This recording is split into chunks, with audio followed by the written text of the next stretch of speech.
स्वागत है आप सभी का सीटेट के इस लाइव सेशन में। आज हम बात करने वाले हैं सितंबर 2016 के पेपर को। ऑलरेडी हमने बहुत सारे पेपर को डिस्कस कर रखा है, आपने नहीं देखा, लिंक नीचे डिस्क्रिप्शन में है, वहां से आप देख सकते हो। ठीक है, तो जल्दी जल्दी आप सभी लोग जुड़ जाइए और अपने दोस्तों को भी वीडियो शेयर कर दिए, जिससे ज्यादा से ज्यादा लोग लाइव स्ट्रीम में जुड़ सकें, जैसे हम वीडियो को स्टार्ट कर सकें। ठीक है, तो वीडियो को स्टार्ट करते हैं। उससे पहले मैं आपको बता दूं, चैनल पर नए आ गए हैं तो सब्सक्राइब बटन में प्रेस करके बेल आइकन ऑन कर दीजिए और वीडियो को लाइक जरूर करिए और एक बार शेयर कर दीजिए, जिससे ज्यादा से ज्यादा लोग जुड़ जाएं। ठीक है, चलिए स्टार्ट करते हैं वीडियो को। 61 आपके सामने है, मैं पढ़ रहा हूं। पर्यावरण अध्ययन के पाठ्यक्रम, जिसे 6 उप विषयों के चतुर्दिश निर्मित किया गया है, में पौधे और पशु को जानबूझकर परिवार और मित्र उप विषय के अंतर्गत सम्मिलित किया गया है। इसके लिए निम्नलिखित एक कारण को छोड़कर शेष सभी कारण हो सकते हैं। मतलब कि इन 4 ऑप्शंस में से एक ऐसा ऑप्शन है जो तर्क संगत नहीं है, वही आपको छांटना है। ठीक है, मैं ऑप्शन पढ़ रहा हूं। सामाजिक और सांस्कृतिक संदर्भ में पौधों और पशुओं के स्थान निर्धारित करने में विद्यार्थियों की सहायता करना। बिल्कुल सही चीज यहां पर लिखी गई है। बच्चों को यह चीज बताना कि आपके लिए समाज में कितनी ज्यादा जरूरत है पेड़ पौधों की और हमारे इन्वायरमेंट की। तो पहला हमारा सही हो गया।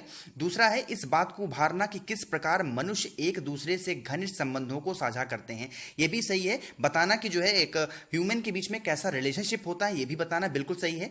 तीसरा ऑप्शन है इस बात को उभारना कि किस प्रकार कुछ समुदाय के जीवन और आजीविकाएं विशेष पशुओं या पौधों से घनिष्ठ रूप से जुड़े होते हैं। बिल्कुल सही बात है। उनको बताना कि जैसे मनुष्य जो होता है कैसे पेड़ पौधों से एक तरीके से कम्युनिकेट होता रहता है एक दूसरे से। वो मनुष्य इस बात को जानता है कि जो है पौधों में भी जान होते हैं, इसलिए जो है एक दूसरे से कम्युनिकेशन हमेशा बनता रहता है। ठीक है, फोर्थ ऑप्शन आपको दिख रहा है, विद्यार्थियों को विज्ञान के दृष्टिकोण से पौधों और पशुओं को समझने में सक्षम बनाना। यह बिल्कुल गलत चीज यहां पर लिखी गई है। जब भी कभी भी ईवीएस के बारे में बात करनी होती है, हम कभी बच्चों को विज्ञान से तरीके से, वो भी अगर बात की जा रही है पौधे और पशुओं को, तो नहीं समझा सकते। तो फोर्थ वाला ऑप्शन ही हमारा सही हो जाएगा। ठीक है, नेक्स्ट है क्वेश्चन नंबर 62 कि पर्यावरण अध्ययन के शिक्षण अधिगम में सर्वेक्षण का उद्देश्य क्या है, यानी कि पर्पस क्या है टीचिंग लर्निंग का, वो बताना है आपको। ऑप्शन पढ़ता हूं कि समुदाय के साथ अन्योन्य क्रिया का अवसर प्रदान करना, यानी कि अपने जो है बच्चों को ये समझाना कि अपनी अपॉर्चुनिटी मत खोना कभी भी, जो है कम्युनिटी से इंटरेक्ट होने में, लोगों से बातचीत करने में। तो पहला हमारा सही हो गया। बी ऑप्शन है कि बच्चों को विभिन्न लोगों के प्रति संवेदनशील बनाना। बिल्कुल सही चीज लिखी गई है। बच्चों को कभी भी कठोर नहीं बनाना चाहिए, उनको हमेशा नर्म स्वभाव का बनाना चाहिए। बी ऑप्शन भी हमारा सही हो गया। सी ऑप्शन है कि सूचना को प्रत्यक्ष प्राप्त करने का अवसर प्रदान करना। यह भी सही है। बच्चों को यह सिखाना जब कभी भी आपको कोई भी अच्छी इंफॉर्मेशन मिलती है आप उसको इकट्ठा कर लो। तीसरा भी हमारा सही हुआ। चौथा है कि आकलन के एक अवसर के रूप में इसका उपयोग करना। जब आपके पास इंफॉर्मेशन हो जाएगी तो आप अगर कोई भी चीज देखोगे तो आप उसको इवेल्युएट कर पाओगे, आप उसका आकलन कर पाओगे। ठीक है, तो इसकी अपॉर्चुनिटी को भी ना खोना, यह भी हमारा सही हो गया। तो ए बी सी डी हमारा सही होगा। इसका मतलब ए ऑप्शन इसका करेक्ट ऑप्शन हो गया। ठीक है, जो भी नए लोग जुड़ रहे हो प्लीज आप लाइव स्ट्रीम को एक बार लाइक कर दो और जो भी चैनल पे नए आ रहे हो तो सब्सक्राइब बटन में प्रेस करके और बेल आइकन जरूर ऑन करना। ठीक है, आपके सामने एक निर्देश लिखा गया है। इसमें 3 क्वेश्चन है 63 से लेकर के और 65 तक। ठीक है, क्वेश्चन पढ़ता हूं कि शिक्षक द्वारा प्रदर्शित एक कटोरे में पानी उबालने और उसका वाष्पीकरण हो जाने के प्रयोग को देखने के बाद 7 से 8 वर्ष के बच्चों के द्वारा दिए गए उत्तर इस प्रकार हैं। ठीक है, एक टीचर है जो कुछ दिखा रहा है बच्चों को पानी को उबाल करके, तो बच्चे जो है उसका कुछ जवाब दे रहे हैं। वो मैं आप जवाब पढ़ता हूं। क्या है, पानी गुम हो जाता है। कुछ बच्चे कहते हैं पानी जो हो गया है वो गुम हो गया। कुछ बच्चे कहते हैं कटोरे ने पानी को सोख लिया। कुछ बच्चे कहते हैं आग ने पानी पी लिया और कुछ बच्चे कहते हैं भगवान ने पानी पी लिया। ठीक है, अब जो है क्वेश्चन पढ़ते हैं क्वेश्चन नंबर 63 को। ये उत्तर बच्चों और उनके विचारों के बारे में क्या बताते हैं। ठीक है, ऑप्शन पढ़ता हूं। बच्चों के उत्तर तर्क संगत नहीं है। ये चीज बिल्कुल गलत लिखी गई है। बच्चों के उत्तर उनके एज के हिसाब से जैसा उन्होंने सोचा बिल्कुल तर्क संगत है। तो पहला हमारा सही गलत हो गया। दूसरा है बच्चों की सोच गलत है। ऐसा हम कभी नहीं कह सकते कि किसी बच्चे की जो है सोच वो गलत है। सी ऑप्शन है कि बच्चे अच्छा अवलोकन नहीं कर सकते। ऐसा बिल्कुल गलत चीज लिखी गई है। बच्चे ऑब्जर्वेशन अच्छा करते हैं। इवन जो छोटे बच्चे होते हैं वो अच्छा ऑब्जर्व करते हैं चीजों को। तो तीसरा भी हमारा गलत हुआ। चौथा ऑप्शन है वाष्पीकरण के बारे में बच्चों को विकल्पी विचार है। बिल्कुल सही बात है। जो इवापोरेशन है, वाष्पीकरण है, बच्चों को उनके बारे में ज्यादा जानकारी नहीं है, इसलिए इस तरीके से वो जवाब अपने दे रहे हैं। तो फोर्थ ऑप्शन हमारा इसका करेक्ट हो जाएगा। ठीक है, नेक्स्ट पढ़ते हैं क्वेश्चन नंबर 64, इसी से मिलता जुलता है कि शिक्षक को उन उत्तरों का सामना किस प्रकार करना चाहिए जो बच्चे पूछ रहे हैं। ठीक है, तो 64 में पढ़ता हूं, जल चक्र का एक मानक चार्ट। देखिए मैंने आपको हर सीरीज में बताया है, जैसे ही आपको चार्ट दिखता है आपको बिना सोचे समझे गलत करना है। ठीक है, चार्ट दिखता है, परिभाषा की बात होती है, ब्लैक बोर्ड पर कुछ बनाने की बात होती है, या फिर भाषण देने की बात होती है, इन सारी चीजें एक ट्रिक है ये। अगर आपको कहीं पर भी ये वर्ड दिखते हैं तो आपको पूरा पढ़ने की नीड नहीं है, तुरंत आप गलत कर देना। ठीक है, दूसरा ऑप्शन पढ़ते हैं, वाष्पीकरण की परिभाषा। देखिए परिभाषा की बात यहां पे आई, मैं पढ़ूंगा ही नहीं, टोटल गलत कर दूंगा। ठीक है, सी ऑप्शन है, उनके विचारों तक पुनः पहुंचने के लिए एक चर्चा प्रारंभ करना। बिल्कुल सही बात है, एक डिबेट, एक डिस्कशन वहां पे करना कि बच्चे जो कह रहे हैं वो क्यों कह रहे हैं, आखिर उनको इनके बारे में पता है या नहीं। तो तीसरा ऑप्शन हमारा इसका करेक्ट ऑप्शन होगा। ठीक है, चलिए नेक्स्ट टाइम पढ़ते हैं क्वेश्चन नंबर 65 की वाष्पीकरण यानी कि इवापोरेशन विषय पर बच्चों की विविध सोच का आकलन करने के लिए निम्नलिखित में से कौन सा प्रश्न एक नमूना हो सकता है। ठीक है, कि बच्चे जो है क्या पूछ सकते हैं टीचर से, ये चीज हम जानते हैं। इसमें ऑप्शन पढ़ते हैं, क्या लिखा गया है। पहला ऑप्शन है कि क्या होता यदि जल चक्र होता ही नहीं। बहुत ही प्यारा क्वेश्चन है, बच्चे पूछ रहे हैं अगर वाटर साइकिल ना होता तो क्या होता। मैं आपको समझाता हूं वाटर साइकिल एक्चुअली में होता क्या है। जैसे मान लीजिए ये हमारी धरती है और यहां पर पानी भरा हुआ है। ठीक है, और यहां पर क्या है, यहां पर है हमारा सूरज। ठीक है, तो क्या होता है जब सूरज निकलता है तो इसकी रोशनी से जो ये पानी है, ये पानी भाप बन करके फिर से यहां पर उड़ जाता है। ठीक है, फिर जब ये बादल का रूप लेता है ऊपर,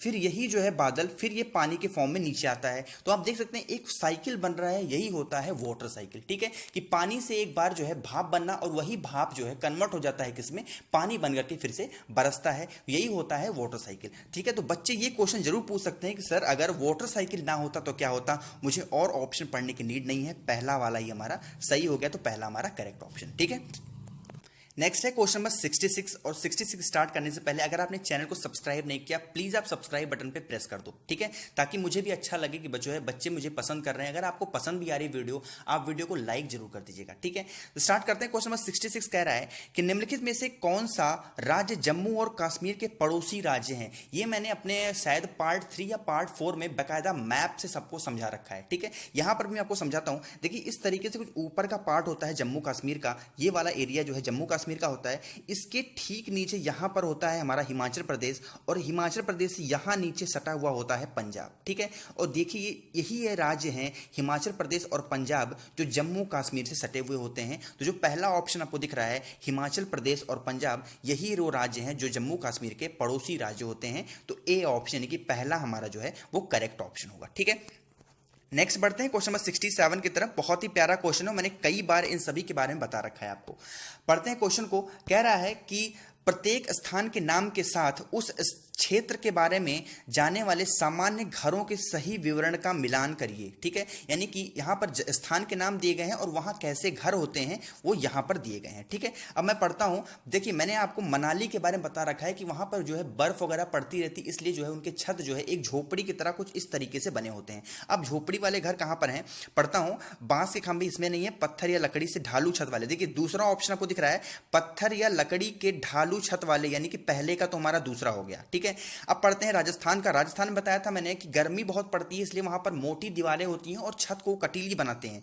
तो जो चौथा ऑप्शन आपको दिख रहा है इसमें लिखा हुआ है मिट्टी के घर जिनकी छतें कटीली झाड़ियों से छाई होती हैं। तो दूसरे का तो हमारा चौथा हो गया। ठीक है, यहां पर मैं लिख लेता हूं कि पहले का हमारा हो गया था दूसरा, दूसरे का हमारा हो गया था चौथा, तीसरा पढ़ते हैं असम। असम के बारे में बता रखा है मैंने आपको कि जो वहां पर बाढ़ आते हैं तो इसलिए घर जो है वो थोड़े ऊपर बनाते हैं। तो पहला ऑप्शन जो आपको दिख रहा है लिख रहा है कि बांस के खंभों पर बने ऊंचे उठे हुए घर होते हैं। तो तीसरे का जो है हमारा वो पहला ऑप्शन हो जाएगा। ठीक है, और चौथा हम पढ़ते हैं लद्दाख। लद्दाख भी जो है थोड़ा सा पहाड़ी एरिया है और वहां पर जो है बर्फ वगैरह पड़ती है, ये भी है। जो फिफ्थ ऑप्शन आपको दिख रहा है पत्थर के बने घर जिनमें फर्श और छतें लकड़ी की बनी होती हैं। तो चौथे का हमारा पांचवा हो गया। तो जो दूसरा ऑप्शन आपको दिख रहा है पहले का दूसरा, B4, C1 और D5, यही हमारा करेक्ट ऑप्शन हो जाएगा। ठीक है, पार्ट 1, पार्ट 2 से लेकर के पार्ट 8 तक ऑलरेडी अपलोड हो चुकी है ईवीएस की वीडियो, आप देख लीजिए। मैंने हर एक क्वेश्चन को इमेज से आपको समझाने की कोशिश की है, बहुत ही इंपॉर्टेंट वीडियो है, आपको बहुत पसंद आएगी। ठीक है, देख लीजिएगा, लिंक नीचे डिस्क्रिप्शन में मैंने दे रखा है। नेक्स्ट है क्वेश्चन नंबर 68 कि पशुओं की त्वचा पर विविध पैटर्न यानी कि जो डिजाइन बनते हैं वो किसकी वजह से बनते हैं। मैंने आपको ऑलरेडी बता रखा है जो पशुओं की त्वचा पर जो डिजाइन बनते हैं उनकी बालों की वजह से बनते हैं। जो बालों वाला ऑप्शन हमारा जो थर्ड ऑप्शन आपको दिख रहा है, उनकी त्वचा पर बालों के कारण होते हैं, यही तीसरा हमारा जो है वो करेक्ट ऑप्शन होगा। ठीक है, जो भी लोग नए लोग जुड़ रहे हो प्लीज लाइव स्ट्रीम को लाइक कर दो और अपने आंसर आप कमेंट बॉक्स में लिखते रहो। मैं सभी के रिप्लाई वहां पर दे रहा हूं। ये मेरे लिए पॉसिबल नहीं होगा कि मैं सभी के नाम यहां पर बोलूं, वरना किसी का नाम छूट जाता है तो आदमी बुरा मान जाता है। इसलिए मैं सभी के रिप्लाई कमेंट सेक्शन में दे रहा हूं। ठीक है, वहीं पर आप जो है अपने आंसर लिखते रहिए। नेक्स्ट है क्वेश्चन नंबर 69 कि जो व्यक्ति जंगल में कम से कम 25 वर्षों तक रह रहे हैं उनका उस जंगल भूमि और उसमें पैदा होने वाली वस्तुओं पर अधिकार है। यह जनादेश किसके द्वारा दिया गया है, यह भी क्वेश्चन में आपको बता चुका हूं। ये जो जनादेश होता है आपका, अगर कोई व्यक्ति 25 वर्षों से ज्यादा किसी जंगल में रह रहा है तो वहां की जो चीजें होती हैं वो उसकी हो जाती हैं, और ये कहता है हमारा जंगल अधिकार अधिनियम 2007। तो बी ऑप्शन आपका इसका करेक्ट ऑप्शन हो जाएगा। 69 का बी इसका करेक्ट है। ठीक है, नेक्स्ट आपके सामने है क्वेश्चन नंबर 70। बहुत इंपॉर्टेंट क्वेश्चन है। निम्नलिखित में से मच्छरों द्वारा फैलने वाले रोग कौन से होते हैं। देखिए मच्छर कौन से रोग फैलाते हैं, जैसे मलेरिया हो गया, डेंगू हो गया, चिकनगुनिया हो गया, कुछ इस तरीके से जो रोग होते हैं वो मच्छरों द्वारा फैलते हैं। तो डेंगू, मलेरिया और चिकनगुनिया आपका सी ऑप्शन में दे रखा है, यही हमारा जो है तीसरा करेक्ट ऑप्शन हो जाएगा। और अगर आपको पता है कि डेंगू और मलेरिया ये दो जो है, जो आपको डिसीज बता रहा हूं मैं, ये किस मच्छर काटने से फैलता है, अगर आपको पता है प्लीज आप वीडियो एंड जब हो जाएगा फिर आप कमेंट सेक्शन बता देना कि सर ये मच्छर के काटने से डेंगू होता है, इस मच्छर के काटने से जो है मलेरिया होता है। ठीक है, बता दीजिएगा। आपको जितना ही चीजें आप लिखोगे आपको उतना ज्यादा आएगा। नेक्स्ट है क्वेश्चन नंबर 71 कि घटपर्डी पौधा यानी कि निपेथिन्स के बारे में मैंने आपको बहुत बार बता चुका हूं मैं। कुछ इस तरीके से जो है निपेथिन्स का पौधा होता है, कुछ ऐसे जो है इसका मुंह बना हुआ होता है। ये क्या करता है, छोटे मोटे जो कीड़े मकोड़े होते हैं, चूहे होते हैं, उनको जो है वो खा जाता है। ठीक है, तो खाने वाली बात आपको सेकंड ऑप्शन में दिख रही होगी कि मेढकों, कीड़े मकोड़ों और चूहों को चालाकी से फंसाकर खा जाता है, ये होता है निपेथिन्स का पौधा। ठीक है, तो 71 का आपका बी ऑप्शन जो है करेक्ट ऑप्शन होगा। ठीक, नेक्स्ट है क्वेश्चन नंबर 72। बहुत इंपॉर्टेंट क्वेश्चन है, हर सीरीज में लगभग रिपीट हुआ है।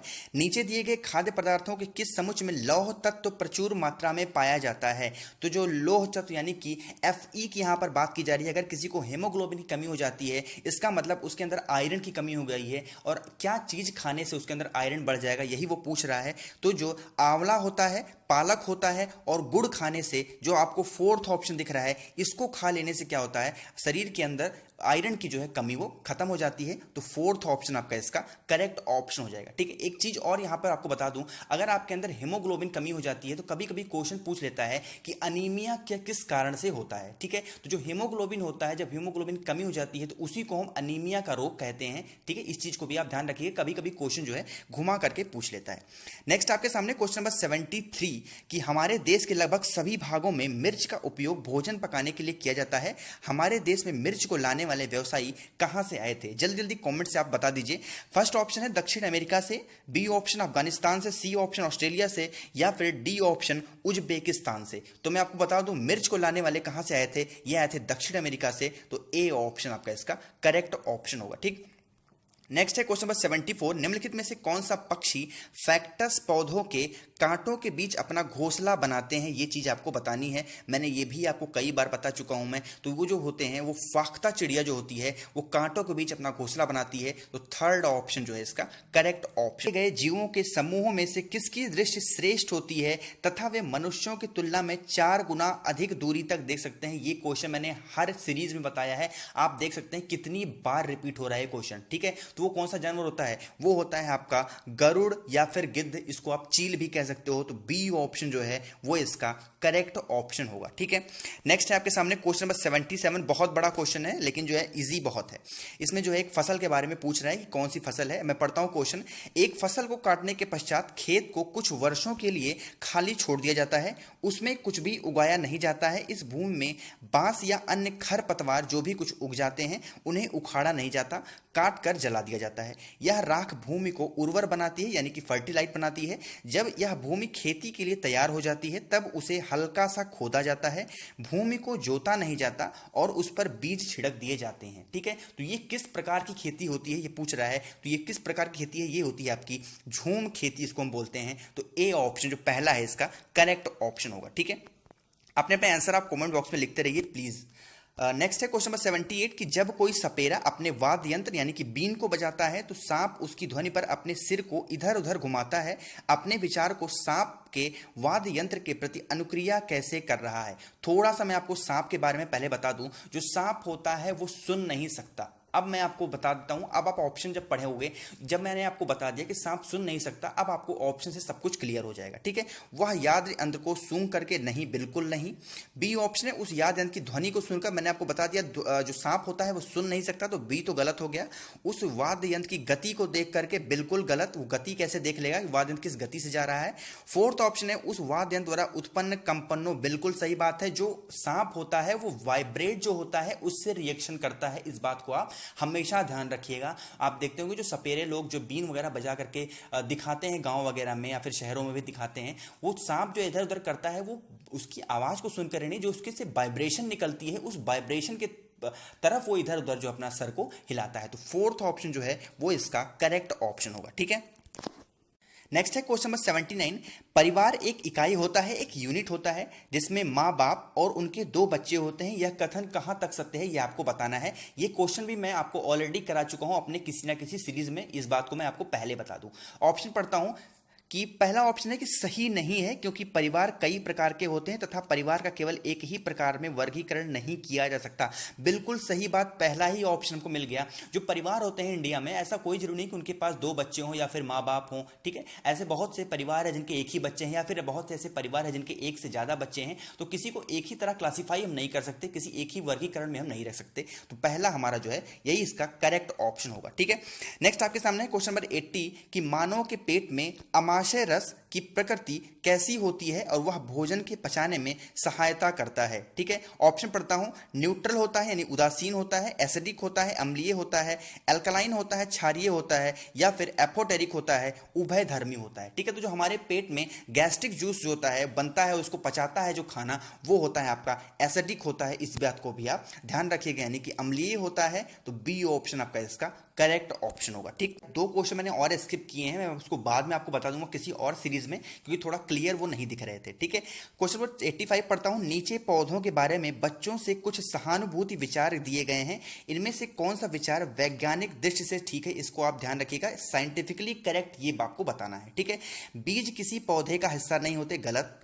दूसरा ऑप्शन है गाजर और बंद गोभी पौधे नहीं है, ये भी गलत।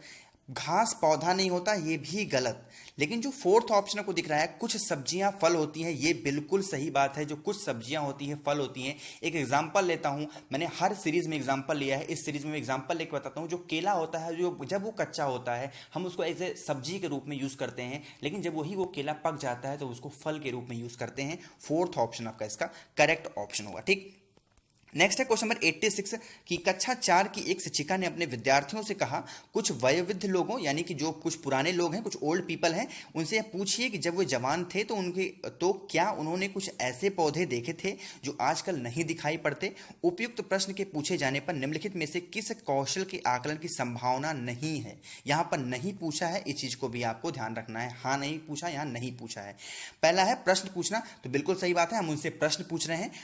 दूसरी बात है अभिव्यक्ति, उनका एक्सप्रेशन कैसा होगा, यह भी हम जानना चाहेंगे। तीसरा ऑप्शन है प्रयोग। ऐसा बिल्कुल जरूरी नहीं कि कोई आदमी बूढ़ा था, वो जवान पहले वो जवान था, अब वो बूढ़ा हो गया, तो उसका कौन सा प्रयोग रहा होगा। ये गलत चीज है, पौधों में कभी भी प्रयोग नहीं होता है। ठीक, तो सी ऑप्शन तो हमारा गलत हो गया। यही हमारा, देखिए नहीं यहां पर पूछा तो तीसरा ऑप्शन ही हमारा यहां पर गलत हो गया, तो तीसरा जो है इसका करेक्ट ऑप्शन होगा। ठीक है, नेक्स्ट पढ़ते हैं क्वेश्चन नंबर 87।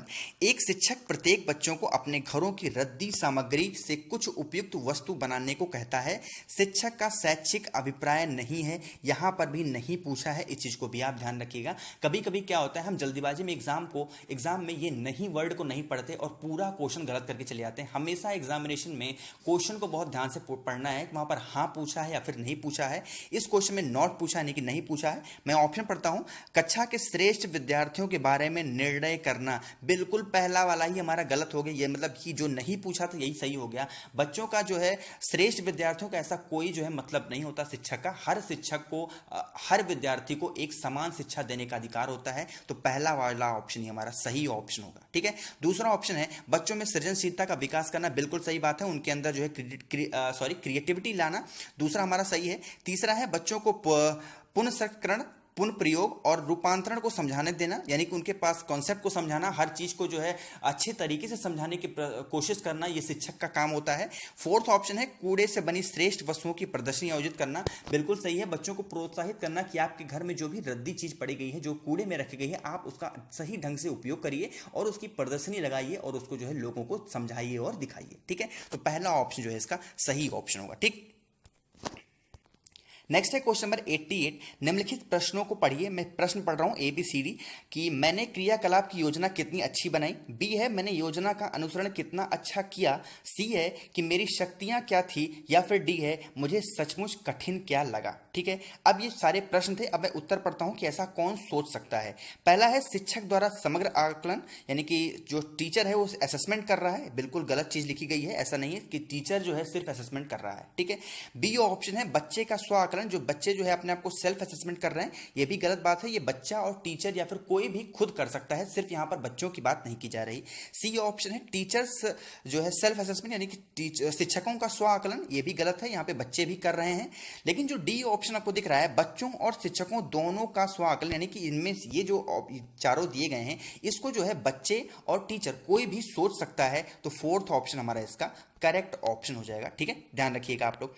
नेक्स्ट है क्वेश्चन नंबर 89, और 89 करने से पहले मैं आपको बता दूं जो भी नए लोग जुड़ गए हैं प्लीज लाइव स्ट्रीम को लाइक कर दो। चैनल पे नए आ गए हो तो चैनल को सब्सक्राइब और बेल आइकन जरूर ऑन करना। ठीक है, जैसे सारी की सारी मैं अब इस समय प्रीवियस ईयर के पेपर ही करा रहा हूं, तो आपको सारी की सारी पेपर आपको इसी वीडियो पे मिल जाया करेगी, सॉरी इसी चैनल पे आपको मिल जाया करेगी। ठीक है, क्वेश्चन नंबर 89 है कि पर्यावरण अध्ययन की पाठ्य पुस्तक में प्रयुक्त भाषा कैसी होनी चाहिए, यह आपको बताना है। ऑप्शन पढ़ता हूं, तकनीकी और औपचारिक होनी चाहिए। बिल्कुल गलत चीज यहां पे लिखी, कोई भी टेक्निकल या फिर कोई भी फॉर्मल की जरूरत नहीं है। ठीक है, बी ऑप्शन है बच्चों की दिन प्रतिदिन की भाषा से संबंध होना चाहिए। बिल्कुल सही बात है, जो बच्चा जो होगा, जो अपने आसपास जैसी उसकी जो है माहौल होगा, अगर वैसा ही कुछ किताबों में देखा हुआ मिलेगा उसको, तो वो ज्यादा अच्छे तरीके से सीख जाएगा। तो दूसरा ऑप्शन आपका इसका करेक्ट ऑप्शन होगा। तीसरा है रूखी और बच्चों के द्वारा समझ में कठिन हो, ये तो बिल्कुल गलती लिखी है। फोर्थ ऑप्शन है परिभाषाओं पर बल देते हुए। मैंने आपको 100 बार कहा है कि जब कभी भी आप डेफिनेशन यानी कि परिभाषा देखिए, ब्लैक बोर्ड देखिए, चार्ट देखिए, तुरंत आप इन सबको गलत कर दीजिए, पूरा आपको पढ़ने की जरूरत नहीं है। ठीक है, नेक्स्ट है क्वेश्चन नंबर 90 और इस सीरीज का लास्ट क्वेश्चन है। एक शिक्षक अपने विद्यार्थियों को विभिन्न पशुओं के चित्र देता है और उन पशुओं पर रंग भरने को कहता है जो हमारे घरों में नहीं रहते। इस क्रियाकलाप का उद्देश्य क्या है? ऑप्शन पढ़ता हूं, सृजनात्मक का विकास करना, यानी कि उनके अंदर उनको क्रिएटिव बनाना, बिल्कुल सही बात है। बी ऑप्शन है अवलोकन का विकास करना, उनको ऑब्जर्वेशन सिखाना कि आप देखिए कि ये जो है जानवर जो है कैसा होता है, कैसा रंग इसका शरीर का होता है, इसका आंख कैसी होती है, सब कुछ ऑब्जर्व कराना। तो बी ऑप्शन भी सही हो गया।